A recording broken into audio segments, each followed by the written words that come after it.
आज हम पढ़ेंगे part second, knowledge organisation, information processing and retrieval, पुस्तकालय और सूचना विज्ञान, जिसमें ज्ञान का ब्रह्मांड, यूनिवर्स ऑफ नॉलेज, इसकी संरचना और विशेषता देखेंगे। पहले समझते हैं कि हम ज्ञान के ब्रह्मांड यानी कि यूनिवर्स ऑफ नॉलेज का मतलब क्या है। पुस्तकालय विज्ञान में ज्ञान के ब्रह्मांड का अध्ययन बहुत ही महत्वपूर्ण है। यह वर्गीकरण और सूचना पुनर्प्राप्ति प्रणालियों का आधार है। ये इंपॉर्टेंट है। यह वर्गीकरण और सूचना पुनर्प्राप्ति प्रणालियों का आधार है। ऐसा रंगनाथन के अनुसार पुस्तकालय वर्गीकरण के संदर्भ में से विषयों का ब्रह्मांड, यूनिवर्स ऑफ सब्जेक्ट भी कहा जाता है, जिसमें विभिन्न तरह के विषयों को शामिल किया गया है। इसकी विशेषताएं गतिशील और निरंतर है, डायनेमिक एंड कॉन्टिन्यूअस। ज्ञान का ब्रह्मांड गतिशील और निरंतर अनंत है, ठीक है, अशांत रूप से गतिशील है। नए विचार और विषय लगातार बने रहे, ठीक है, मानव ज्ञान में जुड़ रहे हैं, इसलिए ये अनंत है। नई खोजें, नई तरीके की आविष्कार हो रहे हैं, इसलिए ज्ञान गतिशील है और अनंत है। अनंतता, ज्ञान का कुल योग अक्षय है, यानी कि ज्ञान खत्म नहीं होता, ठीक है, ज्ञान का कुल योग अक्षय है, इसका क्षय नहीं होता, और हर नई खोज नई समस्याएं और आयामों को जन्म देती है, ठीक है। जो नई खोज होती है नई समस्याओं और आयामों को जन्म देती है और ज्ञान का विस्तार होता है। प्रक्रिया कभी समाप्त नहीं होती है, यानी कि ज्ञान गतिशील और निरंतर है।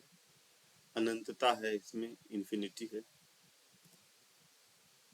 बहुआयामी है, मल्टी डायमेंशनलिटी इसके अंदर है। ज्ञान का ब्रह्मांड बहुआयामी है क्योंकि पुस्तकालय में शिल्प व्यवस्था एक आयामी रैखिक होती है। पुस्तकालय में शिल्प व्यवस्था एक आयामी यानी कि रैखिक होती है, क्योंकि बहुत सा पुस्तकालय में बहुत सारे शेल्फ होते हैं, अलग अलग शेल्फ होते हैं, इसलिए एक आयामी है। अलग अलग विषयों के अलग अलग शेल्फ होते हैं। वर्गीकरण का मुख्य कार्य बहुआयामी यानी कि ब्रह्मांड को एक आयामी अनुक्रम में बदलना है। समग्रता और प्रणाली, यूनिटी एंड स्ट्रक्चर, विभिन्न विषयों में विभाजन के बावजूद यूनिटी एंड स्ट्रक्चर है, यानी कि ज्ञान कहीं ना कहीं हर सेक्टर में ज्ञान एक दूसरे से जुड़ा हुआ है। ज्ञान ऐसा नहीं है कि अलग है, ठीक है, चाहे वो साइंस हो, चाहे वो ज्योग्राफी हो, चाहे अलग ही, सब एक दूसरे से जुड़े हुए हैं। ज्ञान का संपूर्ण शरीर एक प्रणाली सिस्टम में बना हुआ है, ठीक है, यह विकासवादी एकता होती है, एक सिस्टम में बने रहना। विषयों का प्रकार, टाइप्स ऑफ सब्जेक्ट्स, मौलिक विषय, ठीक है, बेसिक सब्जेक्ट, मौलिक विषय। वर्गीकरण की अनुसूची में प्राथमिक अनुशासन के रूप में सूचीबद्ध विषय, ठीक है, प्राथमिक अनुशासन के रूप में सूचीबद्ध विषय किसी अन्य विषय का संयोजन के रूप में व्यक्त नहीं होते हैं, यानी कि ये मौलिक होते हैं, इनका केवल एकल होते हैं, इसमें कोई अलग विषय नहीं जुड़ा होता है। जैसे मैथमेटिक्स, इकोनॉमिक्स, भौतिक, लॉ, ठीक है, इसमें केवल इसमें गणित है तो गणित है, इसमें अर्थशास्त्र है तो ये मौलिक विषय इन्हें बोला जाता है। यौगिक विषय, कंपाउंड सब्जेक्ट, एकल विषय या एक से अधिक एकल विचारों का संयोजन, ठीक है, मौलिक विषय प्लस एक या अधिक एकल विचारों का संयोजन, इसमें ये इंपॉर्टेंट है, एकल विचारों का संयोजन। जैसे PM ईस्ट हो रहा, personality, matter, energy, space time में से किसी का प्रकृति, जैसे स्वर्ण का खनन, माइनिंग ऑफ गोल्ड, ठीक है, मौलिक विषय तो है खनन, लेकिन इसमें एक या अधिक एकल विचारों के यानी कि स्वर्ण का खनन हो रहा है, ठीक है, ऐसा है। स्वर्ण खनन, स्वर्ण एनर्जी हो गया खनन और स्वर्ण मैटर हो गया, तो इनके विचार संगतता है इसमें कि स्वर्ण का खनन है। जैसे भारत में कृषि, ठीक है, अब इसमें कृषि है बेसिक और भारत, मतलब मौलिक विषय मान लीजिए कृषि है, लेकिन इससे जुड़ता ये भारत के संदर्भ में बोली गई है, लेकिन एकल विचार रखते हैं भारत में कृषि, इसलिए ये यौगिक। अभी तीसरा देखते हैं जटिल विषय, कॉम्प्लेक्स। अब इसमें समझते हैं दो या अधिक विषयों, मौलिक या यौगिक का संयोजन। देखिए इसमें अलग अलग मौलिक हो सकते हैं, ठीक है, या यौगिक हो सकते हैं, उनके बीच आपसी संबंध या तुलना या झुकाव दर्शाता है, जैसे फेज रिलेशन का उपयोग, ठीक है। उदाहरण रसायन विज्ञान की तुलना में भौतिकी, डॉक्टरों के लिए मनोविज्ञान, ठीक है। अब रसायन विज्ञान की तुलना में भौतिकी, अब यहाँ रसायन विज्ञान भी मौलिक है, भौतिकी भी है, इसकी तुलना हो रही है। जैसे इसमें तुलना, झुकाव या संबंध के बारे में। डॉक्टरों के लिए मनोविज्ञान, साइकोलॉजी फॉर डॉक्टर्स। विखंडन, विषयों के निर्माण की विधियां। विखंडन, विखंडन परमाणु विखंडन के समान है। एक विषय कई कई छोटे टुकड़ों में विभाजित होता है। विच्छेदन, जैसे ठीक है, विच्छेदन इसके अंतर्गत आएगा विखंडन के। क्षैतिज विभाजन, हॉरिजॉन्टल डिवीजन, समान रैंक के टुकड़ों में काटना। जैसे जीव विज्ञान है तो उसके अंदर वनस्पति विज्ञान, कृषि, प्राणी शास्त्र आएंगे, ठीक है। ये लगभग लगभग ये क्षैतिज में समान विषय, समान रैंक के ये लोग हैं। जीव विज्ञान है, वनस्पति विज्ञान पैरेलल है, कृषि, प्राणी शास्त्र, ठीक है। अनावृत्ति, डिन्यूडेशन, ठीक है। लंबवत विभाजन, वर्टिकल, परत उतारना बोलते हैं इसे। विस्तार, एक्सटेंशन है, विस्तार कम और गहनता बढ़ती है। जैसे दर्शन शास्त्र है, तर्क शास्त्र, प्रतीकात्मक, ये एक तरह से वर्टिकल है, ये लंबवत, ये हॉरिजॉन्टल है। लैमिनेशन, पटलीकरण इसे हिंदी में बोलते हैं। एक के ऊपर एक परत चढ़ाना, जैसे सैंडविच बनाना। लेमिनेशन, मौलिक विषय पर एकल परतें चढ़ाना, यौगिक विषय बनता है। उदाहरण मानव शरीर की शारीरिक रचना, एनाटॉमी ऑफ ह्यूमन बॉडी। ये लेमिनेशन है, मौलिक विषय पर एकल परतें चढ़ना, यौगिक विषय बनता है उससे। और जैसे एक ही श्रेणी के दो उप पटलों को एक दूसरे चढ़ाते हैं, ये संयुक्त मौलिक विषय बनते हैं। आयुर्वेद, बाल चिकित्सा, ठीक है। मतलब इसका है कि एक के ऊपर एक परत चढ़ना, इसे लेमिनेशन बोलते हैं। जैसे आप लोग फोन वगैरह में आप लोग ग्लास पे कराते हो ना लैमिनेशन, उसी तरह एक के ऊपर एक परत चढ़ना, उसी संबंध में, विषयों के संबंध में उसे समझ लीजिए, तो वही बात निकल के। शिथिल संयोजन, लूज असेंबल, ठीक है। जटिल विषयों का निर्माण, आपसी संबंध व्यक्त करने के लिए 3 स्तर होते हैं। अंतर विषय, इंटर सब्जेक्ट, दो अलग अलग विषयों के संबंध में। इंट्राफेसेट, अंतःपटल, एक ही पक्ष को दो आइसोलेट के बीच संबंध, ठीक है। जैसे बौद्ध धर्म का ईसाई धर्म पर प्रभाव, पक्ष तो एक ही है, जैसे धर्म की बात की गई है, ठीक है। लेकिन यहाँ बौद्ध धर्म और ईसाई धर्म प्रभाव की बात होगी। अंत पंक्ति, इंट्रा अरे, एक ही पंक्ति के दो आइसोलेट के बीच संबंध, ठीक है। ये दो अलग अलग विषय हैं, ये एक ही पक्ष है, दो उनके बीच संबंध है। और ये इंट्रा एरे, एक ही पंक्ति के दो आइसोलेट है, ये पंक्ति भी एक है, ये पक्ष है, ये दो अंतर अलग अलग विषय है। अब संलयन, फ्यूजन की बात, दो या अधिक विषय मिलकर एक नया विषय बनाते हैं, ठीक है, इनका फ्यूजन होता है। पुरानी व्यक्तिगत पहचान खो देते हैं। अंतर विषय अनुसंधान का परिणाम है, जैसे बायोकेमिस्ट्री में जीव विज्ञान, रसायन विज्ञान, ये इनका संलयन हो गया, बायोकेमिस्ट्री बोलते हैं, ठीक है। डिस्टिलेशन, आसवन, तकनीकी पद्धति या पद्धति विभिन्न विषयों में एक विचार के रूप में उभरती है, अंततः एक स्वतंत्र अनुशासन बन जाती है। जैसे प्रबंध विज्ञान, मैनेजमेंट साइंस, अनुसंधान पद्धति, रिसर्च मैथोलॉजी, सांख्यिकी, स्टैटिस्टिक्स, ठीक है।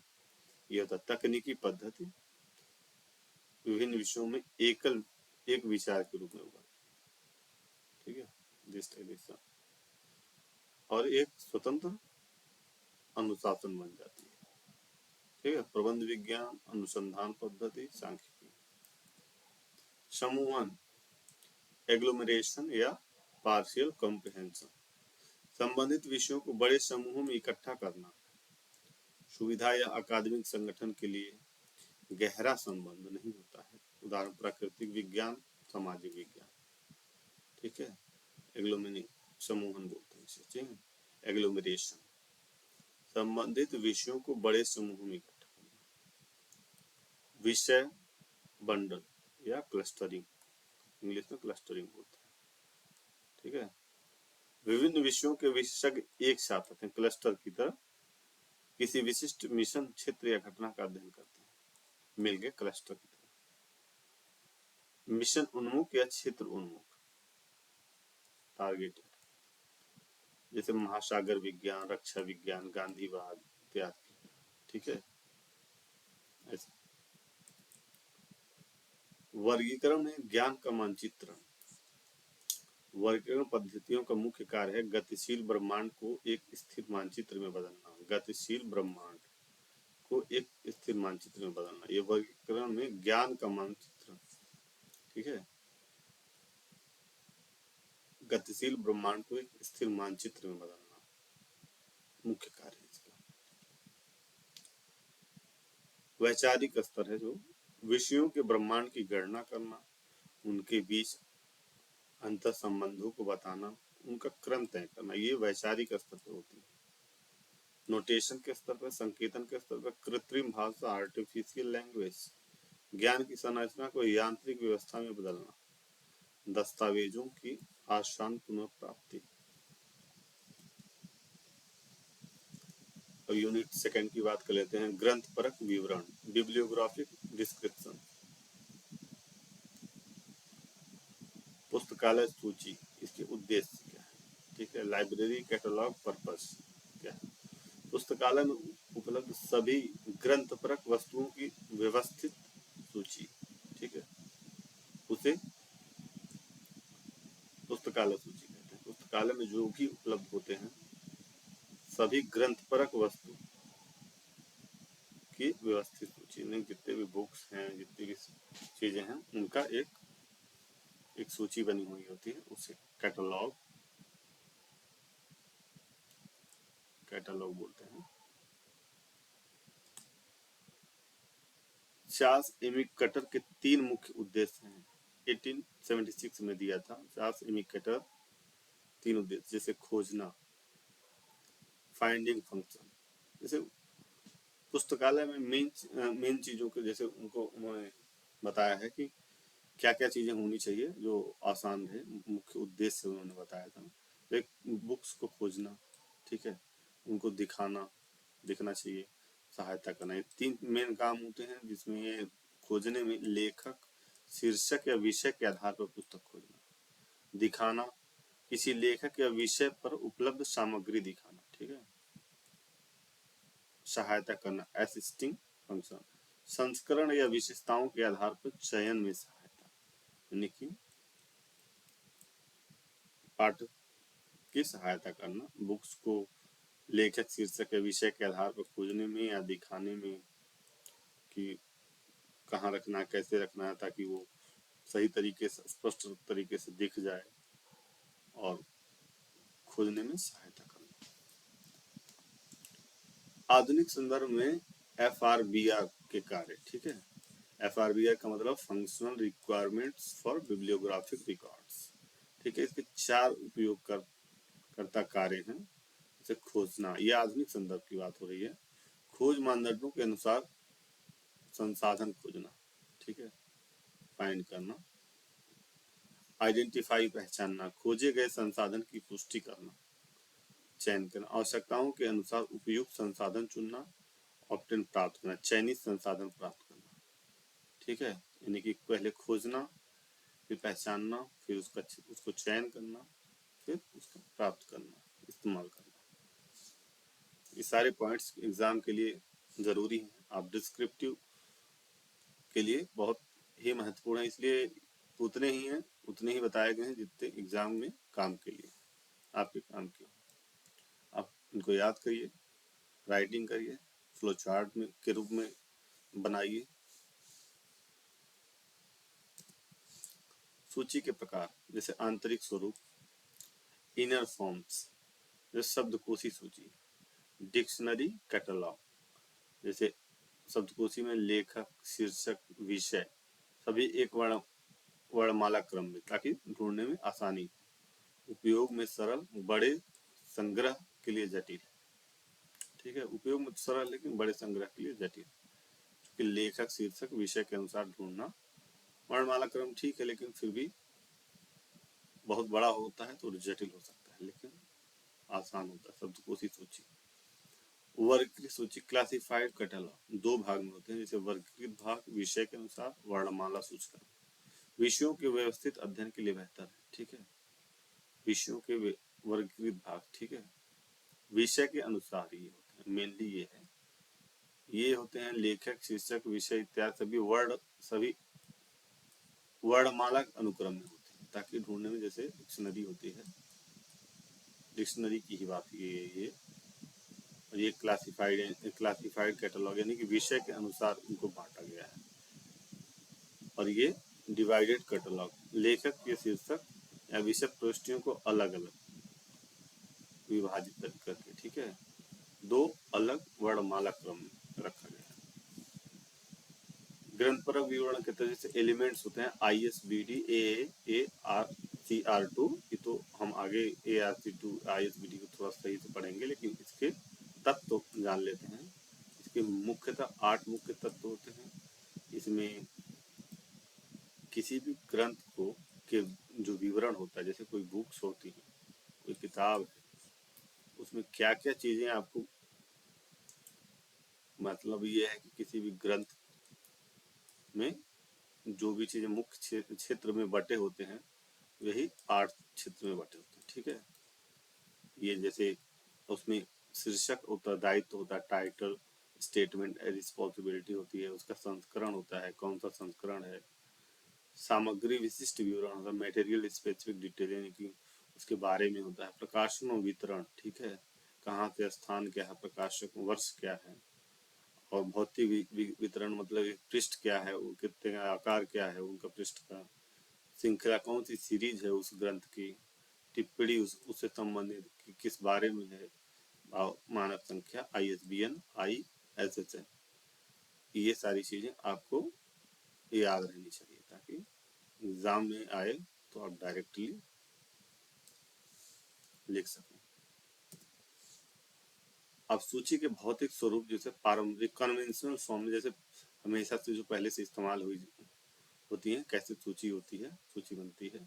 अब कार्ड सूची, कार्ड कैटलॉग 12.5 इंटू 7.5 सेंटीमीटर या 3x5 इंच। ठीक है, अब इसमें यह है कि आपको ये ऑब्जेक्टिव पॉइंट ऑफ व्यू से याद रखना, डायरेक्टली एग्जाम में पूछा जा सकता है। 12.5 to 7.5 centimetre 3 into 5 inch card, ऐसा कार्ड होता है।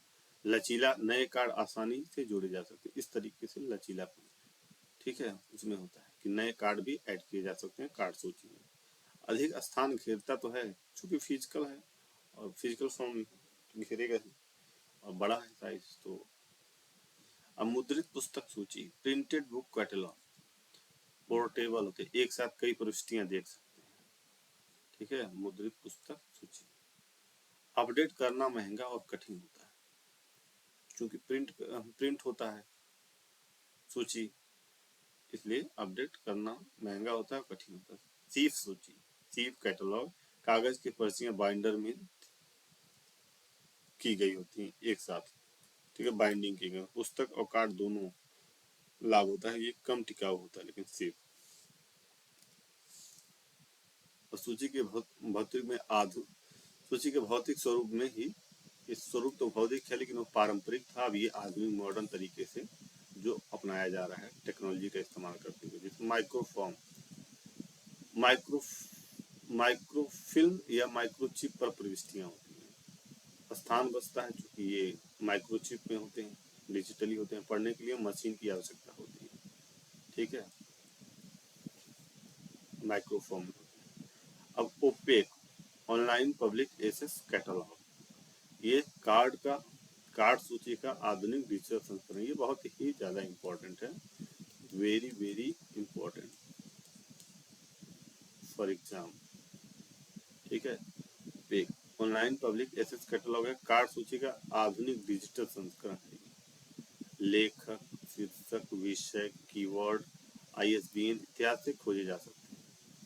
परिसंचरण प्रणाली से जुड़ा हुआ है, ठीक है, सर्कुलेशन प्रणाली से उपलब्धता की जांच संभव, आसानी से जांच मिनटों में बताया जा सकता है कि कौन सी बुक अवेलेबल है, कौन सी नहीं। पुस्तकालय स्वचालन का परिणाम, चूंकि पुस्तकालय, जो नए पुस्तकालय बन रहे हैं वो लगभग वो टेक्नोलॉजी बेस पे ही बन रहे हैं, और इस तरह के नए नए सॉफ्टवेयर, ओपेक जैसे सॉफ्टवेयर, इस तरह की चीज़ों से बुक्स को ढूंढना और उनको रखना बहुत आसान हो गया है। जैसे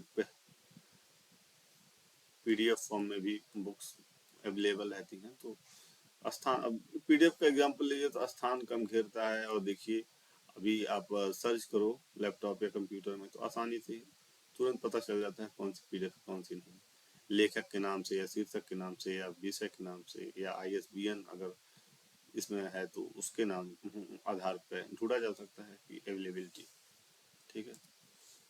अब ओपेक की पीढ़ियां जान लेते हैं, जो कि बहुत ही इंपॉर्टेंट टॉपिक है, इसलिए इसके बारे में और पढ़ना ज़्यादा जरूरी है। जो कि आप, पहली पीढ़ी जब आई थी तो कार्ड सूची का डिजिटल रूप, चूंकि ये डिजिटल रूप तो है ही ओपेक, लेकिन शुरुआती समय में देखिए सीमित खोज क्षमताएं थी, डिजिटल तो रूप था ही, लेकिन पारंपरिक कार्ड सूची का डिजिटल रूप सेम टू सेम लगभग सीमित खोज क्षमताएं। दूसरी पीढ़ी जब आई थी कीवर्ड खोज का परिचय, ठीक है, कीवर्ड शुरुआत हुई, जैसे कीवर्ड से खोजना, ठीक है, बुलियन लॉजिक, एंड और नॉट इत्यादि आया। तीसरी पीढ़ी आई जब डब्ल्यू डब्ल्यू डब्ल्यू, ठीक है, आई थिंक 1989 के आसपास आई थी, ठीक है, ये I W W W, Z39.50 protocol. ये जब आया तो हाइपर लिंक्स का इस्तेमाल होगा, क्लिक के तुरंत पहुंच गए, किसी भी लिंक जो हाईलाइट होता है तो उसे हाइपर लिंक बोलते हैं, और उसको उस पर क्लिक करने के बाद आप डायरेक्ट उसको सोर्स के पास पहुंच जाते हैं। तो डायरेक्ट लिंक के माध्यम से ही वहां पर उन्नत ग्राफिकल इंटरफेस इसे बोलते हैं, वेब आधारित एक्सेस है ये। फाइलिंग नियम जो है मूल सिद्धांत इसका क्या, फाइलिंग नियम का, कुछ नहीं से पहले कुछ, नथिंग बिफोर समथिंग। प्रमुख नियम है शब्द दर शब्द व्यवस्था, वर्ड बाय वर्ड, ठीक है। न्यूयॉर्क पहले आएगा, न्यूयॉर्क से, ठीक है, इसमें देखिए न्यूयॉर्क पहले आएगा, चूंकि ठीक है इसमें गैप भी है, न्यूयॉर्क के न्यूयॉर्क पहले आएगा। संक्षिप्ताक्षर एब्रिविएशन, ठीक है, पूर्ण रूप में फाइल करें, एसटी की जगह सेंट, ठीक है, सेंट को शॉर्ट फॉर्म में बोल देते हैं, ये छोटा कर लेते हैं, लेकिन सेंट होता है। अंक, नंबर्स, ठीक है, शब्द के रूप में 100 को ये 100 ऐसे लिखेंगे, शब्द में लिखेंगे। फाइलिंग नियम है ये, इनको याद कर लेना आप लोग। शब्द व्यवस्था, संक्षिप्ताक्षर एब्रिविएशन, अंक। देखिए बहुत सारे ऐसे होंगे कि जो आप, ये हिंदी बहुत इजी नहीं है, लेकिन इंग्लिश से आप यूज टू हो जाएंगे, होंगे भी, तो कोई दिक्कत नहीं, आप दोनों इस्तेमाल कर सकते हैं। प्रारंभिक लेख, इनिशियल आर्टिकल, चौथा है इधर शब्द व्यवस्था, संक्षिप्त एब्रिविएशन, अंक और प्रारंभिक लेख, इनिशियल आर्टिकल। शीर्षक के शुरुआत में आने वाले लेख ए एन द फाइलिंग में अनदेखा करें, ठीक है, रिकॉर्ड में रखें। अब ओपीएसी में फाइलिंग, ठीक है, शॉर्ट कीज के आधार पर फाइल किया जाता है, विराम चिन्ह को अनदेखा करती है, गैर अल्फान्यूमेरिक वर्डों को छोड़ती है, हाइफनेटेड शब्दों को अलग अलग शब्दों में मानती है। सूचीकरण के मानक सिद्धांत, नॉर्मेटिव प्रिंसिपल ऑफ कैटलॉगिंग, बहुत ही ज्यादा इंपॉर्टेंट, इससे नियम कानून और सिद्धांत जो भी हैं उसे समझें। नॉर्मेटिव प्रिंसिपल ऑफ कैटलॉग, सूचीकरण के मानक सिद्धांत। अब रंगनाथन ने 9 सूचीकरण के कैनन्स दिए हैं, उसके भाग 1, ठीक है। निर्धारण का उपसूर, कैनन ऑफ एसर्टेनेबिलिटी, ठीक है, कैनन ऑफ एसर्टेनेबिलिटी, जानकारी शीर्षक पृष्ठ से ली जानी चाहिए, काल्पनिक, ठीक है। निर्धारण तभी होगा जो शीर्षक पृष्ठ से जानकारी ली जाएगी। प्रबलता का उपसूर यानी कैनन ऑफ प्रीपोटेंस, ठीक है। प्रविष्टि की शक्ति मुख्यतः अग्र अनुच्छेद में केंद्रित होनी चाहिए। व्यक्तिकरण का उपसूर, कैनन ऑफ इंडिविजुअलाइजेशन, ठीक है। नाम को विशिष्ट बनाने के लिए आवश्यक तत्व जोड़े गए, जैसे व्यक्तिकरण है तो नाम को विशिष्ट बनाना ऐसे ही जोड़ लीजिए, जैसे जन्म तिथि, स्थान, नाम से बचते हैं लेकिन व्यक्ति के नाम को विशिष्ट बनाते हैं, ठीक है। ये प्रबलता का उपसूर है जिसमें अग्र अनुच्छेद में केंद्रित होती है। निर्धारण का उपसूर शीर्षक लिया जाता है। वांछित शीर्षक का है कैनन ऑफ शॉर्ट हेडिंग, उपयोगकर्ता किस सबसे खोजने की संभावना रखते हैं। अच्छा, ये जरूरी क्यों है पता है ना, रंगनाथन के 9 सूचीकरण उपसूर, ये लाइब्रेरी में सही, आसान और व्यवस्थित तरीके से कैटलॉग बनाने के नियम है, ताकि किताब सही जल्दी से मिल जाए। क्योंकि देखिए एक ही लेखक की कई सारे किताबें होती हैं और या एक ही सब्जेक्ट के बहुत सारे लेखकों की किताबें होती हैं, तो उन सबको जल्दी से सही तरीके से खोजने में, ताकि पाठक को कोई ढूंढने में भ्रम ना हो, सब में जो एकरूपता बनी रहती है, उसके लिए जो ढूंढने का नियम, ठीक है, ताकि मतलब सूचीकरण का जो नियम है यही है कि इन्होंने नियम दिया कि किस तरीके से व्यवस्थित किया जाए बुक्स को, ग्रंथों को लाइब्रेरी में। एक मॉडर्न लाइब्रेरी में इनके नियमों को फॉलो किया जाता है। निर्धारण का उपसूर का मतलब शीर्षक पृष्ठ से ले जानी चाहिए, यानी कि काल्पनिक मतलब शीर्षक जो हो वो सही हो, जानकारी सही हो, शीर्षक के आधार पर उसका निर्धारण किया जाए। प्रबलता, ठीक है, प्रविष्ट शक्ति मुक्त अगर अनुच्छेद में केंद्रित होनी चाहिए, मतलब आगे वाली में उसका प्रबलता क्या है, कितना वो इस्तेमाल होती है। और व्यक्तिगत मतलब ये लेखक के नाम के आधार पर उसको बांटा जा सकता है। वांछित शीर्षक का मतलब उपयोगकर्ता किस शब्द से खोजने की संभावना रखते हैं, यानी कि किस बुक को, किसी खास बुक को किस तरीके मतलब किस नाम से जानते हैं या कैसे ढूंढते हैं पाठक, उसके आधार पर भी रखने की ये है। और ये प्रसंग का उपसूर, ठीक है, कॉन्टेक्स्ट, किस कॉन्टेक्स्ट में बुक है, ठीक है, फिक्शन है, ड्रामा है, क्या है, उसके आधार पे उनको रखने के लिए। ये अस्थायित्व का उपसूर, ठीक है, कैनन ऑफ परमानेंस, ठीक है, शीर्षक को तब तक बदलें जब तक नियम स्वयं न बदले, ठीक है। प्रचलन का उपसूर, कैनन ऑफ करेंसी, वर्तमान में प्रचलित शब्दों का उपयोग करते हैं, इसमें क्या प्रचलन में है उसके आधार पर उनका विभाजन। संगतता का उपसूर, कैनन ऑफ कंसिस्टेंस, ठीक है, किसी सभी प्रविष्टियां एक दूसरे के साथ संगत होनी चाहिए ताकि उनको पहचाना जा सके। स्मरण मान का उपसूर, कैनन ऑफ रिकॉल वैल्यू, जो शब्द याद रखने में सबसे आसान हो उसी के आधार पर उनको रखा जाता है। अब जनरल लॉ क्या है, सामान्य कानून, सभी विज्ञानों पर जो लागू। व्याख्या का कानून, लॉ ऑफ इंटरप्रिटेशन, सूचीकरण कोड को कानूनी पाठ की तरह व्याख्यायित करना। निष्पक्षता का कानून, लॉ ऑफ इम्पेरियलिटी, ठीक है, चयन मनमाने ढंग से नहीं, पर्याप्त आधार पर होनी चाहिए। निष्पक्ष होनी चाहिए। व्याख्या का कानून, ठीक है, तो सूचीकरण कोड को कानूनी पाठ की तरह व्याख्यायित करें। समिति का कानून, लॉ ऑफ सिमेट्री, समान इकाइयों को समान महत्व। मितव्ययता का कानून, लॉ ऑफ पार्सिमोनी, समग्र अर्थव्यवस्था को प्राथमिकता, ये रखने के सामान्य नियम। प्रिंसिपल ऑफ ऑस्मोसिस, परिभाषा क्या है? जब कोड या वर्गीकरण में बदलाव होता है, पूर्ण संग्रह को फिर से सूचीकृत करने के बजाय केवल नई सामग्री को नई पद्धति से सूचीकृत करें। पूरे को डिस्टर्ब न करें, नई सामग्री जो है उसको नई पद्धति से सूचित करें। सक्रिय रूप से उपयोग की जाने वाली पुरानी सामग्री को अपडेट करें। यानी कि इसमें यह है कि पूरे तरीके से पूर्ण संग्रह को डिस्टर्ब करने के बजाय जो नई चीजें आती हैं उसको नए तरीके से सूचीकृत करना, और जो हमेशा इस्तेमाल होती हैं, जो लगातार यूज में होती हैं, उनको उनकी सामग्री को अपडेट करना है। जैसे इससे समय और संसाधन की बचत होती है। प्रलेख विवरण, सिद्धांत और व्यवहार, इसका उद्देश्य क्या है? संसाधन की पहचान करना और अन्य कार्यों से अलग करना। संसाधन की पहचान करना और अन्य कार्यों से अलग करना, ये प्रलेख विवरण, सिद्धांत और व्यवहार है।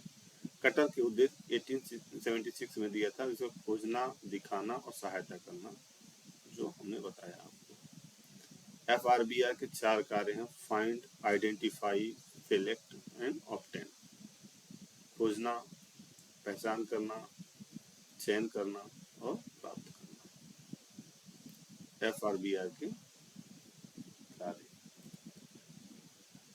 ग्रंथपरक विवरण के प्रमुख सिद्धांत में प्रतिनिधित्व का सिद्धांत, प्रिंसिपल ऑफ रिप्रेजेंटेशन, विवरण मूल स्रोत को ठीक वैसे ही प्रतिबिंबित करें जैसा वो है, ठीक है, जिस प्रतिनिधित्व के साथ है वैसा ही। स्टैंडर्डाइजेशन, ISBD, ACR2 या RDA जैसे अंतर्राष्ट्रीय मानकों का पालन पुस्तकालय के बीच डेटा का आदान प्रदान संभव होता है इसी आधार पर।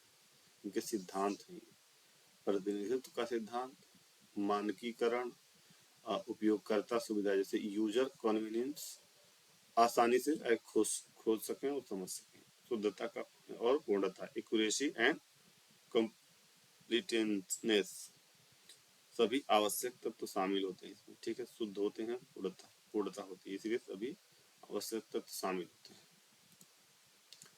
वे के पढ़ते हैं ISBD क्या है? इंटरनेशनल स्टैंडर्ड बिब्लियोग्राफिक डिस्क्रिप्शन, ये बहुत ही इम्पोर्टेंट है।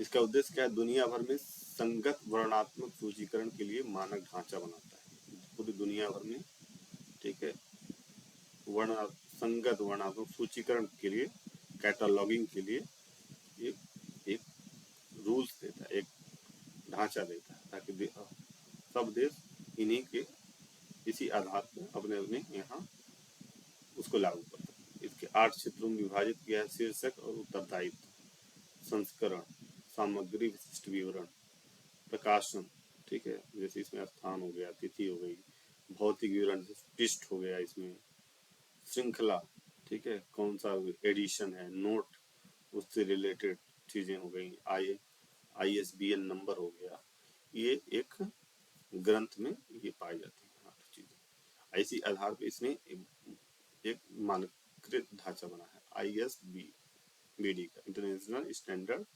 बिब्लियोग्राफिक डिस्क्रिप्शन, ठीक है।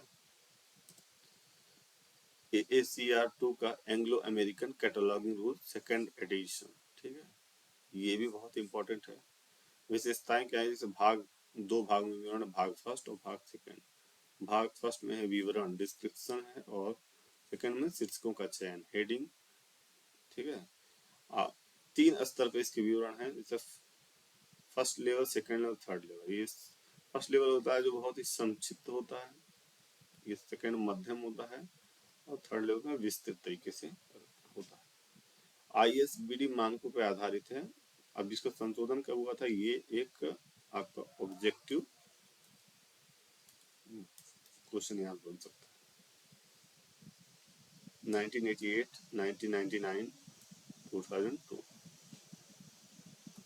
AARC to 1988, 1998 और 2002। अब ये देखिए RDA, resource description and access, ये नया है। ARC2 का उत्तराधिकारी है डिजिटल वातावरण की, ठीक है। अभी एक लेटेस्ट FRVR मॉडल पे आधारित है, ठीक है। वर्क, कृति, एक्सप्रेशन, अभिव्यक्ति, मैनिफेस्टेशन, प्रकटीकरण, आइटम, वस्तु। क्योंकि इंग्लिश भी लिख दिए हैं ताकि आपको दिक्कत ना हो, लेकिन अगर आप हिंदी में माध्यम से हैं तो आप इस्तेमाल करिए हिंदी, लेकिन ठीक है कभी कभी इंग्लिश का भी इस्तेमाल कर सकते हैं आप लोग, ऐसा नहीं, लेकिन ये होनी चाहिए देवनागरी लिपि में ही, ठीक है। वर्क, कृति हो गया, एक्सप्रेशन हो गया, अभिव्यक्ति, मैनिफेस्टेशन, प्रकटीकरण हो गया, और आइटम, वस्तु हो गया, ठीक है। जैसे इसमें फ्लोट चार्ट के रूप में भी आप इसे लिख सकते हैं। विशेषताएं क्या है? सामग्री, कंटेंट, और वाहक में अंतर, कंटेंट और कैरियर में अंतर, डेटा के बीच संबंधों पर जोर है। इसकी विशेषता है data resource description, resource description and access, web वातावरण के लिए उपयुक्त है। वेब मतलब ऑनलाइन, ऑनलाइन शेयरिंग के लिए, ठीक है, उसमें लिखा ही है। EMARC21 मशीन रीडेबल कैटलॉगिंग, परिभाषा ग्रंथपरक डेटा के आदान प्रदान के लिए संचार प्रारूप, परिभाषा ग्रंथपरक डेटा के आदान प्रदान के लिए संचार प्रारूप, यानी कि आदान प्रदान करने के लिए बुक्स की, ग्रंथों की संचार प्रारूप। EMARC21 मशीन रीडेबल कैटलॉगिंग, ये फुल फॉर्म भी याद रखिएगा आप लोग। कार्य क्या है? कंप्यूटर को ग्रंथपरक रिकॉर्ड की व्याख्या करने में सक्षम बनाना। कंप्यूटर, चूंकि सारी चीजें ऑनलाइन रिकॉर्ड में होती हैं, पुस्तकालय के बीच डेटा साझा करना, ठीक है। हर पुस्तकालय के पास हर तरह की किताबें नहीं होती हैं, इसलिए एक सेंट्रलाइज सिस्टम बनाया जाता है जहाँ पे सारे जितने भी पुस्तकालय होते हैं सब एक्सेस कर पाते हैं। किसी इसके पास है तो इधर दे दिया, इसके पास है तो इधर दे दिया, सब एक सेंट्रल नोड से जुड़े होते हैं। तो रिसोर्स आवश्यकता के अनुसार साझा करते रहते हैं। ISO 2709 पे आधारित है ये। डेटा प्रकार हैं जैसे बिब्लियोग्राफिक, ग्रंथपरक डेटा हो गया, होल्डिंग्स हो गई, और अथॉरिटी डेटा हो गया। 3 तरह के डेटा प्रकार हैं, ऐसे लिख सकते हैं एग्जाम में। ग्रंथपरक डेटा, होल्डिंग्स और अथॉरिटी डेटा। मानकीकरण में वर्तमान रुझान से, करेंट ट्रेंड इन स्टैंडर्डाइजेशन, विवरण और विनियमन। बीफ्रेम क्या है? Bibliographic framework initiative. उद्देश्य क्या है? MARC को बदलने के लिए लाइब्रेरी ऑफ कांग्रेस द्वारा विकसित है, ठीक है, एक उन्नत रूप, लाइब्रेरी ऑफ कांग्रेस द्वारा विकसित। मुख्य विशेषता क्या? लिंक डेटा मॉडल का उपयोग करना, सिमेंटिक वेब तकनीकी, लाइब्रेरी कैटलॉग को वेब के साथ एकीकृत करना, ठीक है। ये सारे एक दूसरे जुड़े हुए हैं। लिंक डेटा, लिंक क्यों करना है? क्योंकि वेब के साथ डेटा एक्सेस करने में आसानी है। रिकॉर्ड आधारित से इकाई आधारित मॉडल में परिवर्तन। डबलिन कोर मोड्स, ठीक है, और डबलिन कोर क्या है? डिजिटल संसाधनों के वर्णन के लिए 15 तत्व हैं, title, creator, subject, description, acceptor. Web आधारित संसाधनों की खोज डबलिन कोर में करते हैं, सरल और व्यापक रूप से उपयोग किया जाता है। डिजिटल संसाधनों के वर्णन के लिए 15 तत्व देता है डबलिन कोर, ये भी इंपॉर्टेंट है, ऑब्जेक्टिव पॉइंट है, ठीक है। वेब आधारित संसाधनों की खोज के लिए ऑनलाइन एक्सेस किया जाता है, सरल और व्यापक रूप से उपयोग किया जाता है। Modes, Meta data object description schema, library of Congress द्वारा विकसित है। ये किसके द्वारा विकसित है? ये सारी चीजें आपको याद होनी चाहिए। Modes, Meta data object description schema, XML आधारित स्कीमा है। MARC के अधिक सरल, डबलिन कोर से अधिक विस्तृत है, डिजिटल लाइब्रेरी के लिए उपयुक्त है। ठीक है। इंटर ऑपरेबिलिटी और AI, इससे तो आप शब्दों से ही पता लगा सकते हैं क्या है। इंटर ऑपरेबिलिटी प्रोटोकॉल Z39.50 विभिन्न सिस्टम के बीच डेटा खोजने का मानक है। ये इम्पोर्टेंट है। ऑब्जेक्टिव पॉइंट ऑफ व्यू भी। OAI-PMH open archive initiative protocol for Meta data harvesting, repository के बीच डेटा साझा करना। AI और स्वचालन, ठीक है। मेटा डेटा निष्कर्षण, विषय वर्गीकरण, सूचीकरण का स्वचालन। इंटर ऑपरेबिलिटी और AI, स्वचालन के मेटा डेटा निष्कर्षण में आसानी होता है। AI और स्वचालन से विषय का वर्गीकरण आसानी से किया जा सकता है। सूचीकरण का स्वचालन किया, ऑटोमेशन किया जा सकता है। लाइब्रेरी को भी मेटा डेटा यानी कि बहुत छोटे से छोटे डेटा को भी उसका निकाला जा सकता है। किसी भी, चाहे वो ग्रंथ हो, बुक्स हो, चाहे कुछ भी हो, विषय वर्गीकरण विषयों में वर्गीकृत किया जा सकता है। ये इसके फायदे इंटर ऑपरेबिलिटी और AI की। ठीक है। यूनिट 3, ज्ञान संगठन की विधियां, मेथड्स ऑफ नॉलेज ऑर्गेनाइजेशन, पुस्तकालय वर्गीकरण का सामान्य सिद्धांत। पुस्तकालय वर्गीकरण का सामान्य सिद्धांत में परिभाषा डॉक्टर रंगनाथन ने किसी पुस्तक के विशिष्ट विषय को क्रम सूचक संख्याओं की कृत्रिम भाषा में अनुवादित करना ताकि पुस्तकों की सहायक व्यवस्था की जा सके। ठीक है। किसी पुस्तक के विशिष्ट विषय को क्रम सूचक संख्याओं की कृत्रिम भाषा में अनुवादित करना। ठीक है। पुस्तकों की सहायक व्यवस्था की जाती है। मेनली ये पुस्तकों की व्यवस्था में सहायता करना है। ठीक है। किसी विशिष्ट विषय को उसके क्रम के आधार कृत्रिम भाषा में।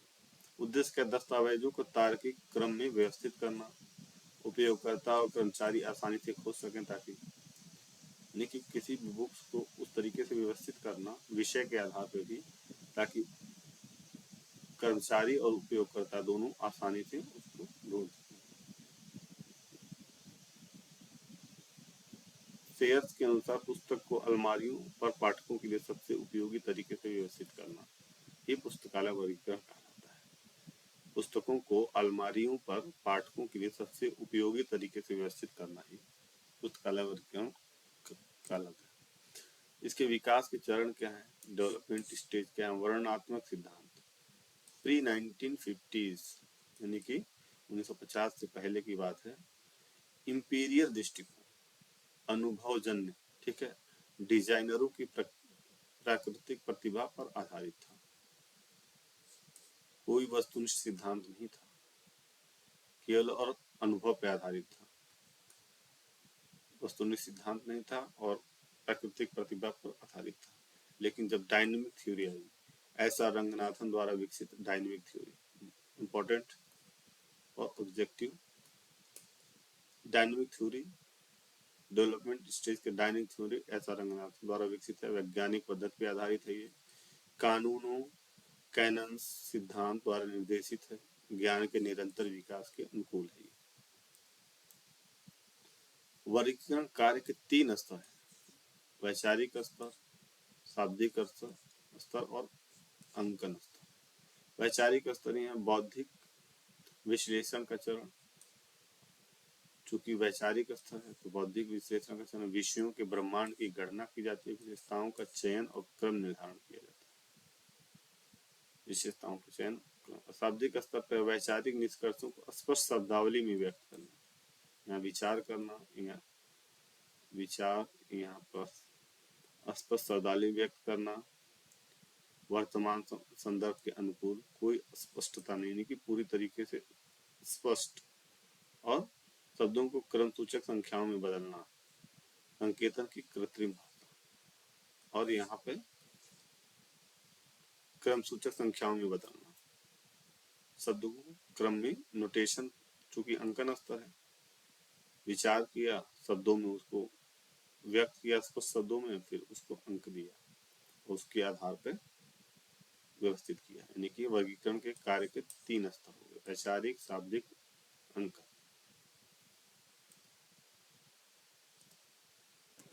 ये वर्गीकरण के मानक सिद्धांत, नॉर्मेटिव प्रिंसिपल्स पढ़ लेते हैं।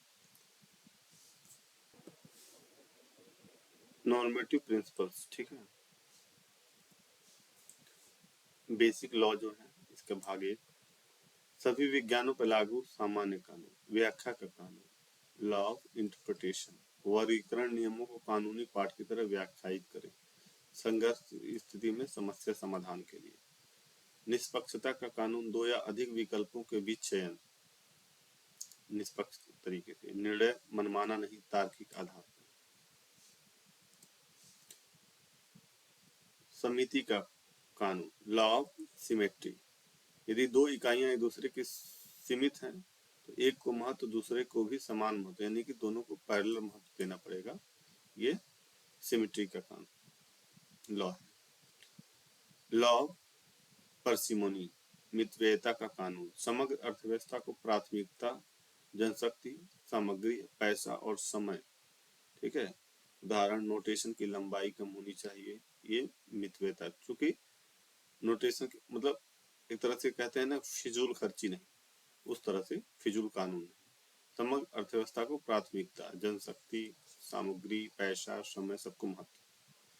परासरण का सिद्धांत, प्रिंसिपल्स ऑफ ऑस्मोसिस, पूर्ण पुनर्वर्गीकरण से बचें, केवल नई और सक्रिय सामग्री को अपडेट करें। वैचारिक स्तर की उपसूर, विभेदकरण का उपसूर, विशेषता कम से कम 2 वर्गों में बढ़ सके, ठीक है।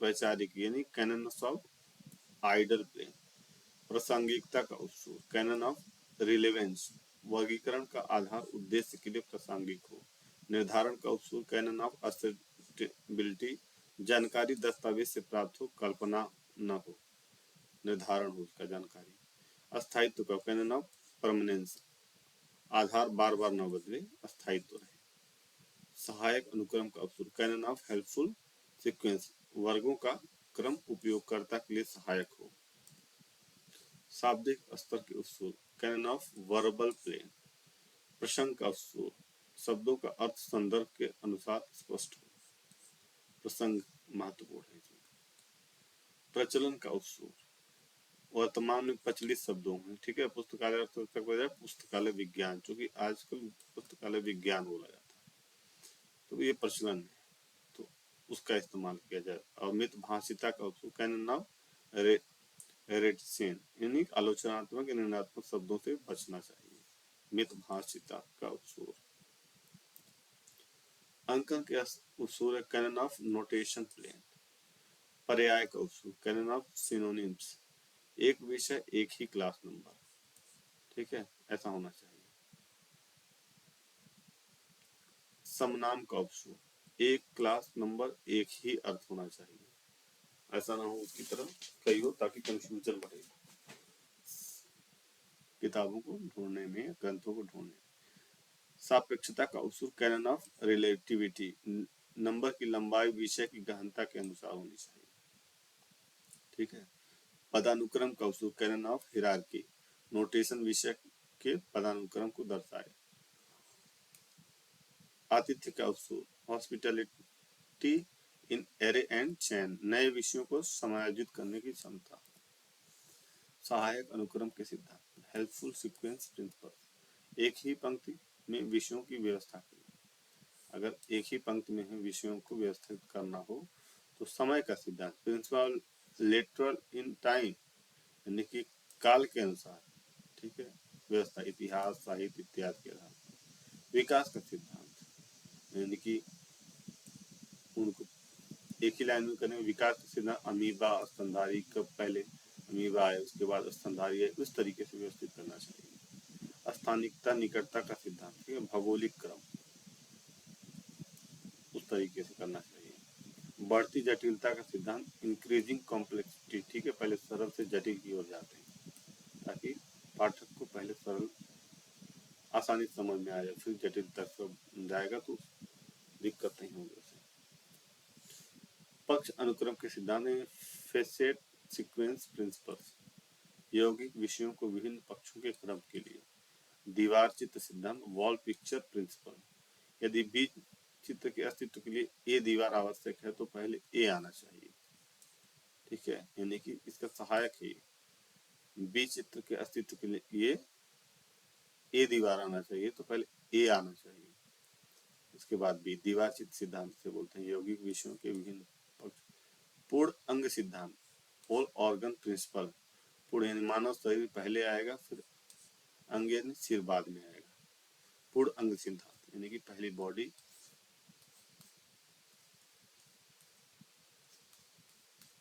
पहली पूरी बॉडी आएगी, फिर सर आएगी, क्योंकि बॉडी का ही तो पार्ट है सर। तो पूर्ण अंग सिद्धांत। गाय बछड़ा सिद्धांत, काउ कॉफ प्रिंसिपल, अविभाज्य चीजें एक साथ रखें, दूध गाय के साथ जाता है, ठीक है, अविभाज्य चीजें एक साथ रखें। गाय बछड़ा सिद्धांत ये एक साथ रखती है, गाय और बछड़े, उसी आधार पर होनी चाहिए बुक्स। पुस्तकालय वर्गीकरण की प्रजातियां, स्पीसीज ऑफ लाइब्रेरी क्लासिफिकेशन, संरचना और विधि के आधार पर। परिगणनात्मक वर्गीकरण, इन्यूमरेटिव क्लासिफिकेशन, परिभाषा अतीत वर्तमान और भविष्य के संभावित विषयों की लंबी सूची। अतीत वर्तमान और भविष्य के संभावित विषयों की लंबी सूची। विशेषता है बने बनाए वर्ग अंक, ठीक है, वर्गीकरणकर्ता को नंबर बनाने की आवश्यकता नहीं, क्योंकि बने बनाए नंबर होते हैं, केवल सूची नंबर से चुनना होता है, और सिंगल शेड्यूल होता है, एकल अनुसूची, नए विषयों को समायोजित करने में कम लचीला है। परिगणनात्मक वर्गीकरण, इन्यूमरेटिव क्लासिफिकेशन, नए विषयों को समायोजित करने में कम लचीला है। एकल अनुसूची है, केवल नंबर पहले से ही होते हैं, उन्हें केवल चुनना होता है, नंबर बनाने की आवश्यकता नहीं होती है। उदाहरण library of Congress classification LLC, Riders international classification. लगभग परिगणनात्मक वर्गीकरण परिभाषा, लगभग, पूरे नहीं है, लगभग। विषयों की बड़ी सूची, कुछ सामान्य एकल, कॉमन आइसोलेशन। मुख्य विशेषता है मुख्य सूची, विषय सूचीबद्ध, अलग सूचियां भौगोलिक रूप, कालावधि इत्यादि के आधार पर। सीमित संश्लेषण संभव है। ड्यूली डेसिमल क्लासिफिकेशन DDC है JD ब्राउन्स सब्जेक्ट क्लासिफिकेशन, लगभग परिगणनात्मक वर्गीकरण है। Dewey decimal classification DDC JD Brown's subject classification, इसके आधार पर। लगभग पक्षात्मक वर्गीकरण, लगभग परिगणनात्मक और पूर्णतः पक्षात्मक के बीच की स्थिति। परिगणनात्मक और पूर्णतः पक्षात्मक के बीच की स्थिति है पक्षात्मक वर्गीकरण। इसमें है लंबी अनुसूची, कई अलग तालिकाएं, सामान्य और विशेष एकल के लिए चिन्हों का उपयोग करते हैं, जटिल विषयों का निर्माण संभव है। यूनिवर्सल डेसिमल क्लासिफिकेशन UDC आएगा, बिब्लियोग्राफिक क्लासिफिकेशन BC1 आएगा। पक्षात्मक वर्गीकरण फेसेटेड क्लासिफिकेशन, विश्लेषणात्मक संश्लेषण एनालिटिको सिंथेटिक, बने बनाए नंबर नहीं मानक एकल की सूचियां, बने बनाए नंबर नहीं मानक एकल की सूचियां। प्रक्रिया विश्लेषण यानी विषय का विश्लेषण करना चाहिए। संश्लेषण चिन्हों का उपयोग करके नंबर बनाना, दो तरीके के विश्लेषण संश्लेषण। विश्लेषण में विषयों का विश्लेषण, संश्लेषण में चिन्हों का उपयोग करके नंबर बनाना। दो प्रकार होते हैं, रिजिडली फेसेड यानी पूर्व निर्धारित पक्ष, और दूसरा है कोई कठोर पक्ष सूत्र नहीं। फ्रीली फैसिलिटी यानी कोलन क्लासिफिकेशन, सीसी बहुत important. CC S R Ranganathan द्वारा 1933 में किया। ऑब्जेक्टिव पॉइंट ऑफ व्यू से ये सीसी किसने दिया? एस आर रंगनाथन 1933 में। पहली पूर्णतः विश्लेषणात्मक संश्लेषणात्मक योजना, ठीक है, पहली पूर्णतः है विश्लेषणात्मक संश्लेषणात्मक योजना। ये पीएम इस का सूत्र दिया है, पी से पर्सनालिटी, इस सारी चीजें आपको पता होनी चाहिए, याद होनी चाहिए। पी से पर्सनालिटी व्यक्तित्व, जो चिन्ह अल्प विराम उसमें होते हैं। एम से मैटर पदार्थ चिन्ह होते हैं, अर्ध विराम इसका चिन्ह होता है मैटर। एनर्जी ऊर्जा, कोलन होता है, कोलन नीचे बोलते हैं, ठीक है। स्पेस एस से स्थान, बिंदु होता है इसमें एक बिंदु, ये कोलन दो होते हैं, अर्ध विराम में ऐसे ये है और अल्प विराम ये है। टाइम चिन्ह ये उल्टा होता है। ये है colon classification. Dewey decimal classification DDC Melvil Dewey 1876 में इन्होंने दिया था, बहुत ही इंपॉर्टेंट।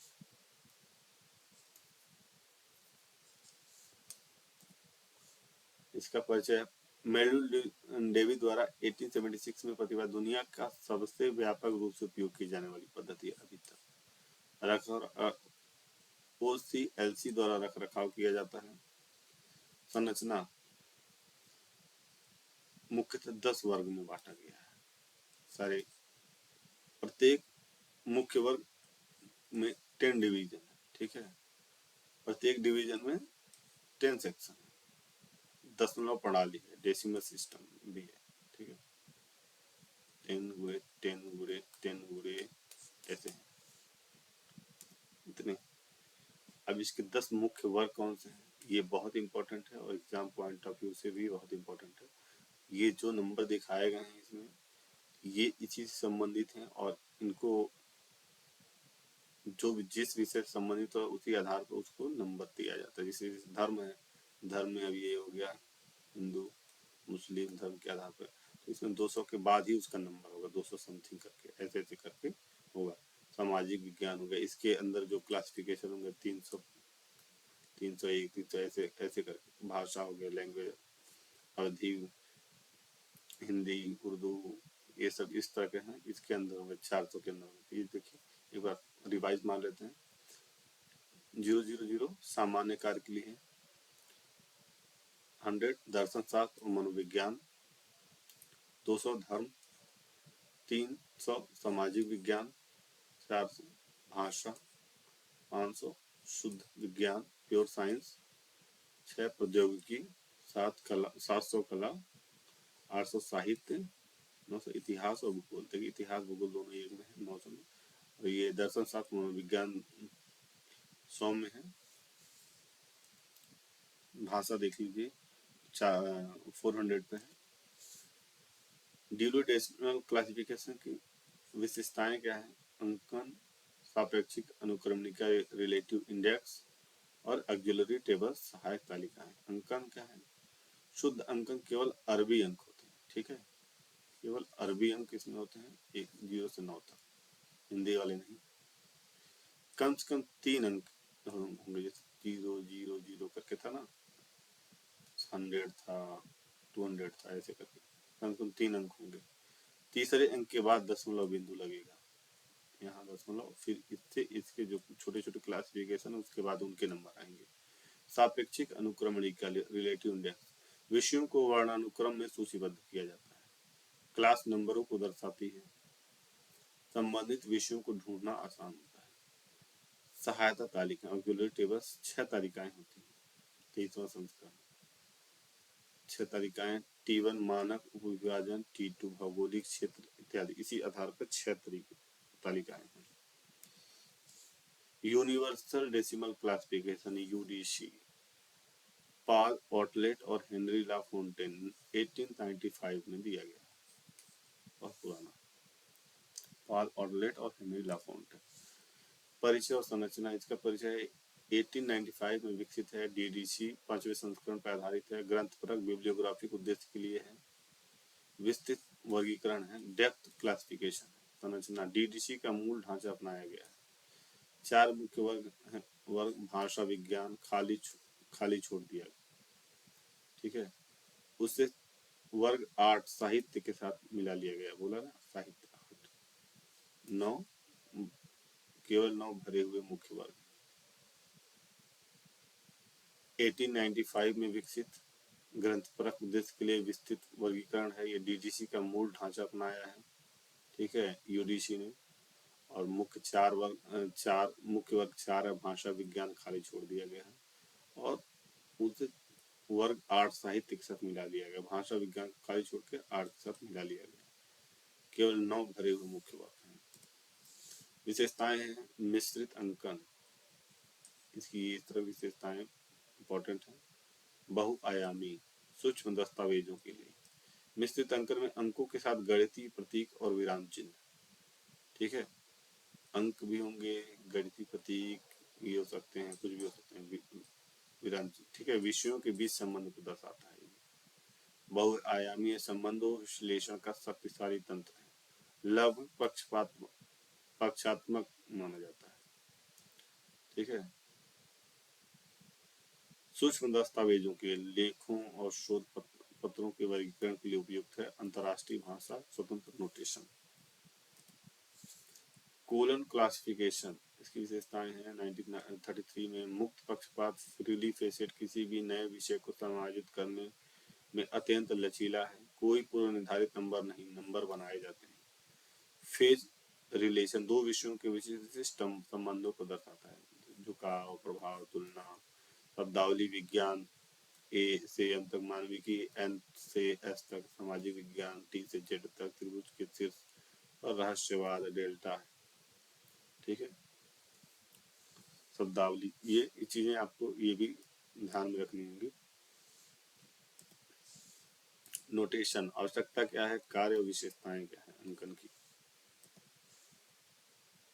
रंगनाथन ने क्रम सूचक प्रतीकों की प्रणाली जो वर्गीकरण योजना में वर्गों का प्रतिनिधित्व करती है, ठीक है। ये क्रम सूचक प्रतीक, अंकन क्रम सूचक प्रतीक है ही, वर्गीकरण योजना में वर्णों का प्रतिनिधित्व करती है।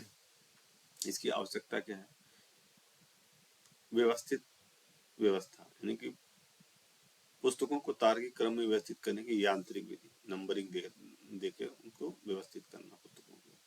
विशिष्ट पहचान, प्रत्येक विषय को विशिष्ट प्रतीक या कोड देना, ठीक है।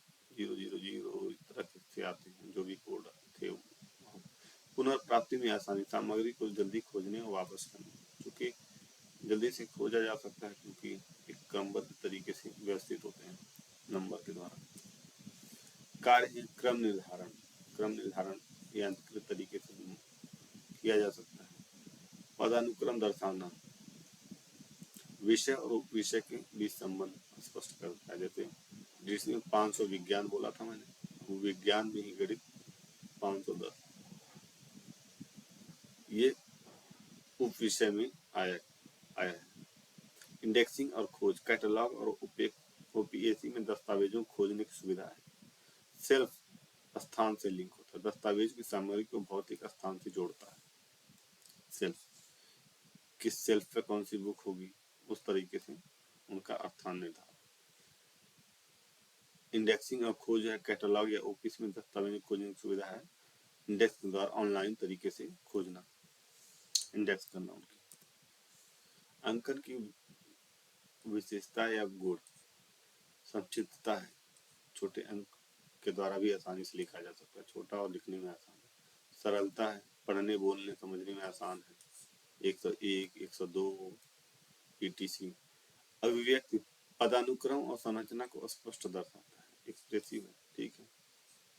आतिथ्य, नए विषयों को समायोजित करने की क्षमता, चूंकि नंबर अनंत है इसलिए हॉस्पिटैलिटी तो रहेगी, एडॉप्टेशन रहेगा। विशिष्टता, प्रत्येक विषय के लिए अद्वितीय नंबर है, ठीक है। इसलिए खोजने में आसानी होगी। स्मृति सहायक, याद रखने में सहायक गुण, नंबर याद हो जाते हैं। मानक उपविभाजन, स्टैंडर्ड सब डिविजन, परिभाषा बार बार आने वाली अवधारणाएं जो कई विषयों में पाई जा सकती है। ठीक है। उद्देश्य है मितव्ययता, ठीक है, अनुसूची की उसकी लंबाई कम करना। स्मृति माने याद रखना आसान, विस्तृत नंबर बनाने की अनुमति, उदाहरण शब्दकोश, विश्वकोश, पत्रिकाएं, इतिहास, भूगोल, अनुसंधान, सांख्यिकी। यूनिट 4 विषय वर्गीकरण, सब्जेक्ट क्लासिफिकेशन, विषय सूचीकरण के सिद्धांत और व्यवहार। विषय वर्गीकरण के सिद्धांत, साहित्यिक वारंट का सिद्धांत, लिटरेरी वारंट, विषय शीर्षक उस शब्दावली से प्राप्त हो जो साहित्य में उपयोग की जाती है। दस्तावेज में चर्चित वास्तविक अवधारणा को प्रतिबिंब करे, ऐसा साहित्यिक वारंट सिद्धांत है। विषय शीर्षक उस शब्दावली से, ठीक है, उसका शीर्षक हो शब्दावली से जो साहित्य में उपयोग की जाती है, उस साहित्य में चर्चित वास्तविक अवधारणा को प्रतिबिंबित करे। विशिष्टता का सिद्धांत, सटीक और विशिष्ट शब्द का उपयोग, व्यापक शब्दों के बजाय संकीर्ण शब्द, जैसे नवीकरणीय ऊर्जा के बजाय सौर ऊर्जा।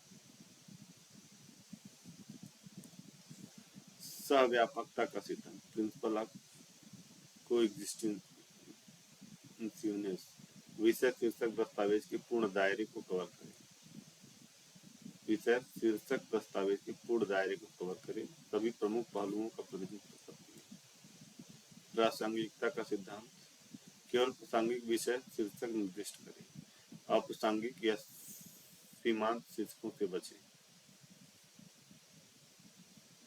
ठीक है, केवल प्रासंगिक विषयों का विषय शीर्षकों का निर्दिष्ट करें, प्रचलित और प्रासंगिक हो, उससे संबंधित ग्रंथ से संबंधित जो भी प्रचलित विषय हो उसका उसी अनुसार शीर्षक, न कि अप्रासंगिक विषय से संबंधित। एक रूपता का सिद्धांत, प्रिंसिपल ऑफ यूनिफॉर्मिटी, विषय शीर्षकों में स्थिरता, पूर्वानुमान और सुसंगतता सुनिश्चित करें। सामान्य उपयोग का सिद्धांत, कटर और स्लेश के अनुसार विषयों को व्यक्त करने के लिए उपयोग किए जाने वाले शब्द या वाक्यांश सामान्य उपयोग का सिद्धांत बोलना, सामान्य उपयोग में होनी चाहिए। ठीक है, जो विषय को व्यक्त करने के लिए उपयोग किए जाने वाले शब्द हैं या वाक्यांश सामान्य उपयोग में होने चाहिए, ऐसे शब्द जो आसान हो और जनहित में प्रचलित हो। वैज्ञानिक बनाम सामान्य शब्द, जैसे लोकप्रिय या सामान्य शब्दों की प्राथमिकता, जैसे टैक्सोकोलॉजी के बजाय पॉइजन, टैक्सोकोलॉजी के लोग कम जानते हैं, पॉइजन प्रचलित शब्द है। ऐसे शब्दों का इस्तेमाल सामान्य उपयोग के सिद्धांत में किया जाता है। Serious list of subject headings slash, छोटे और मध्यम आकार के पुस्तकालयों के लिए है SLSH। विशेषता क्या है, सरल शब्दावली, आम आदमी की भाषा, समझने में आसान, सामान्य संग्रह के लिए उपयुक्त है। विशिष्ट और व्यापक शीर्षक है, विशिष्ट शब्द और व्यापक अवधारणाएं दोनों, लचीलापन होता है इसमें, आवश्यकता पड़ने पर नए शब्द जोड़े जा सकते हैं। सिंथेटिक संरचना स्लैश के अंदर क्रॉस रेफरेंस प्रदान करती है। बीटी बॉर्डर टर्म व्यापक शब्द होता है, पर्यावरण के मुद्दे व्यापक शब्द। संकीर्ण शब्द क्या होते हैं, ग्लोबल वार्मिंग, ठीक है ना, anti narrow term, art related term संबंधित शब्द, कार्बन उत्सर्जन। क्रॉस रेफरेंस प्रदान करते हैं। बीटी व्यापक शब्द पर्यावरण मुद्दे हो गया, एंटी संकीर्ण, ग्लोबल वार्मिंग, आरटी मतलब रिलेटेड टर्म हो गया कार्बन उत्सर्जन से संबंधित। देखिए पर्यावरण का जो मुद्दा है ग्लोबल वार्मिंग से जुड़ा है, ग्लोबल वार्मिंग कार्बन उत्सर्जन से, ये व्यापक स्तर पे हो गया, ये संकीर्ण स्तर पे हो गया, और ये related. Library of Congress subject heading CLCSH, बड़े और शैक्षिक पुस्तकालयों के लिए, ठीक है, वो छोटे के लिए था, ये बड़े के लिए। अत्यधिक विशिष्ट और विस्तृत, विषयों की विस्तृत श्रृंखला, जो कि बड़ा है लाइब्रेरी, विशेष और तकनीकी शब्द शामिल होंगे। पदानुक्रमिक संरचना, हायरार्किकल स्ट्रक्चर, व्यापक, संकीर्ण और संबंधित शब्दों में व्यवस्थित।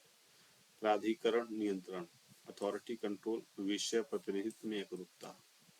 व्यापक उपयोग, दुनिया भर के बड़े पुस्तकालयों द्वारा इस्तेमाल किया जाता है। क्रॉस रेफरेंस देखें, सी जैसे उपयोग करें और सी आल्सो यह भी देखें संदर्भ में। फिर उफ यूज उन शब्दों के लिए जो अधिक शीर्षक नहीं है, समानार्थक शब्द है। बीटी, एनटी, आरटी व्यापक, संकीर्ण और संबंधित शब्द है, स्लैश के समान। यूएस यूज फॉर के लिए भौगोलिक और नाम शीर्षक भी शामिल है। स्लैश बनाम स्मॉल से समझो इस छोटी लाइब्रेरी के लिए, ये लार्ज में बड़े के लिए। ठीक है, ठीक। SLSH लिस्ट हो गया छोटे पुस्तकालयों के लिए, सरल और कम जटिल। सार्वजनिक और स्कूल पुस्तकालय सामान्य संग्रह के लिए उपयुक्त हैं। और LCSH का लाइब्रेरी ऑफ कांग्रेस बड़े पुस्तकालयों के लिए है, व्यापक कवरेज और विस्तार है। शैक्षणिक अनुसंधान पुस्तकालय है, विशेष संग्रह के लिए उपयुक्त है। पुस्तकालय वर्गीकरण, आधुनिक रुझान, तकनीकी एकीकरण और विकास, परिगणनात्मक और पक्षात्मक की ओर, संरचनात्मक बदलाव, कठोर परिगणनात्मक प्रणालियों से लचीली पक्षात्मक प्रणालियों की ओर, कठोर से लचीले पक्षात्मक प्रणालियों की ओर, विश्लेषणात्मक संश्लेषणात्मक दृष्टिकोण। ठीक है, आधुनिक ज्ञान संगठन का आधार, नए और सूक्ष्म विषयों को समायोजित करने में सक्षम। ठीक है, विश्लेषण और संश्लेषण दृष्टिकोण। हाइब्रिड प्रणालियां क्या है? डीडीसी जैसे पुरानी पक्षात्मक सुविधाएं जोड़ रही हैं, अधिक सहायक तालिकाओं का उपयोग करती हैं। स्वचालन और आर्टिफिशियल इंटेलिजेंस, ये दोनों तो एक दूसरे को पूरक है। स्वचालित वर्गीकरण, एआई और मशीन लर्निंग का उपयोग, डिजिटल डेटा और विशाल रिपोजिटरी का वर्गीकरण, पूर्व निर्धारित नियम और एल्गोरिदम। मशीन लर्निंग, ये पूर्व निर्धारित नियम और एल्गोरिदम पर आधारित स्वचालित। Machine learning natural language processing का उपयोग करती है, सामग्री विश्लेषण, कीवर्ड निकालना, उचित वर्गीकरण, कोड निर्दिष्ट करना, डिजिटल लाइब्रेरी या संस्थागत रिपोजिटरी में उपयोग। लिंक डेटा और सिमेंटिक वेब, वर्गीकरण अब केवल स्थानीय पुस्तकालय सीमित नहीं, ये बीफ्रेम और लिंक डेटा जैसे MACR प्रारूप की जगह ग्रंथ पर डेटा को वेब से जोड़ना, वेब के साथ जोड़ना, ग्रंथ परख को यानी कि ऑनलाइन करना, सारी चीजें। रिकॉर्ड आधारित से इकाई आधारित मॉडल की तरफ। ऑन्टोलॉजी, टैक्सोनॉमी, नॉलेज ग्राफ्स के साथ एकीकरण करना, सिमेंटिक वेब तकनीकों का इस्तेमाल, सूचनाओं के बीच गहरे संदर्भ और संबंध। वर्गीकरण अनुसूचियां डिजिटल, ऑनलाइन और डिजिटल वर्गीकरण है। इलेक्ट्रॉनिक संस्करण डीडीसी का वेब डेली, यूडीसी ऑनलाइन, नियमित अपडेट, उन्नत खोज सुविधाएं इलेक्ट्रॉनिक रूप से होती हैं। मशीन पठनी, इलेक्ट्रॉनिक फाइल संग्रहित होता है। विभिन्न उत्पादों को आसानी से तैयार करना, यूडीसी का मास्टर रेफरेंस फाइल। उपयोगकर्ता केंद्रित वर्गीकरण, फॉक्सो नॉमी वेब 2.0 के साथ उदय। सामाजिक टैगिंग, उपयोगकर्ता अपनी शब्दावली से टैग करते हैं। पारंपरिक वर्गीकरण के साथ मिलकर हाइब्रिड खोज। समावेशी मेटा डेटा, विविधता और सामाजिक न्याय पर जोर, पुरानी और पक्षपाती शब्दावली को बदलना, सांस्कृतिक रूप से संवेदनशील शब्द। ज्ञान मानचित्रण और अंतर विषय, बहुआयामी दृष्टिकोण, ज्ञान का ब्रह्मांड बहुआयामी है, अंतर विषय विषयों को संभालना है, जटिल संबंधों के लिए बेहतर तंत्र है, ये बहुआयामी दृष्टिकोण है। Switching language, board system of ordering, विभिन्न इंडेक्सिंग भाषाओं के बीच पुल, डेटाबेस के बीच सूचना विनिमय। निष्कर्ष, पुस्तकालय विज्ञान का विकास स्थिरता से गतिशील संतुलन की ओर, केवल पुस्तकों को खोजने का साधन नहीं, डिजिटल ज्ञान के विशाल ब्रह्मांड में नेविगेशन, खोज, सिमेंटिक लिंकिंग, सारी चीजों को एक अनिवार्य उपकरण बन गया है पुस्तकालय वर्गीकरण। ठीक है। गतिशील संतुलन की ओर, स्थिरता से गतिशील संतुलन की ओर पुस्तकों खोजने का साधन नहीं है, डिजिटल ज्ञान के विशाल ब्रह्मांड में नेविगेशन, पुस्तकों का पता लगाना, उनका खोज करना कहाँ है, और सिमेंटिक लिंक, एक दूसरे से लिंक देखना एक अनिवार्य उपकरण बन गया है। Thank you so much. Library and और सूचना विज्ञान में आगे इसी तरह के सीरीज आते रहेंगे और आपको टेंशन लेने की जरूरत नहीं, आप इसे फॉलो करिए और बार बार उसे देखिए, नोट्स भी बना लीजिए। आप अगर आप कहेंगे तो मैं अपने टेलीग्राम चैनल पर इसके नोट्स शेयर कर दूंगा। रही बात ये सीरीज खत्म होने के बाद, एक बार पाठ्यक्रम को कवर करने के बाद अच्छे तरीके से आंसर राइटिंग प्रैक्टिस कराऊंगा। आप लोग कमेंट में लिखोगे तो जरूर कराऊंगा और अच्छे तरीके से कराऊंगा। समय से सारी चीज़ें कंप्लीट हो जाएंगी तो टेंशन लेने की जरूरत नहीं है। आप लोग चैनल को सब्सक्राइब कर दीजिए। Thank you.